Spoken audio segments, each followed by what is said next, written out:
4 மாசத்துல உங்க குழந்தை சிரிப்பாங்க, அடிக்கடி சிரிப்பாங்க. தான் கூட யாராவது விளையாடணும், தான் கூட யாராவது பேசணும், தான் கூட யாராவது இருக்கணும் அப்படிங்கிறதுக்காக சிரிச்சு உங்க அட்டென்ஷனை தான் பக்கம் இழுப்பாங்க. அவங்க கூட யாராவது இருக்கணுங்கிறனால நம்ம போகிற திசையில கண்ணை நோக்கி நோக்கி நோக்கி பார்ப்பாங்க. நம்ம அங்க பக்கத்துல வந்ததும் சிரிக்க ஆரம்பிப்பாங்க. நம்ம சிரிப்பு மூட்டோம்னா, நம்ம விளையாட்டு காமிச்சோம்னா சிரிக்க ஆரம்பிச்சிருப்பாங்க. ஊ ஆ அப்படி இப்படின்லாம் கூயிங் சவுண்ட்ஸ்னு சொல்லுவோம். அதை எழுப்புவாங்க.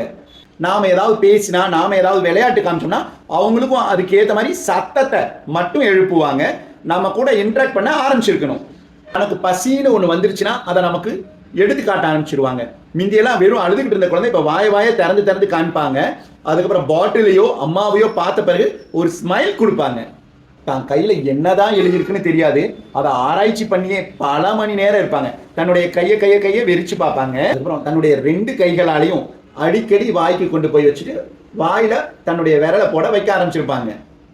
நாம ஒரு பொம்மையோ ஒரு பொருளோ டாயோ ஏதாவது ஒன்று கொடுத்தோம்னா அதை கையில பிடிக்க ட்ரை பண்ணுவாங்க. பிடிச்சு வச்சும் இருப்பாங்க. உப்புரை போட்டோம்னா தலையையும் அப்பர் பார்ட் ஆஃப் த பாடியும் தூக்கி நின்று வேடிக்கை பார்க்க ஆரம்பிப்பாங்க. தலை பார்ஷியலா கண்ட்ரோல் கிடைக்க ஆரம்பிச்சிருக்கும்.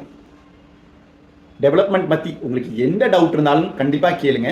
நம்ம டெவலப்மெண்டல் மைல்ஸ்டோன்ஸ் பற்றி ஃபுல்லாக வீடியோஸ் போட்டிருக்கோம், தவறாமல் பாருங்கள்.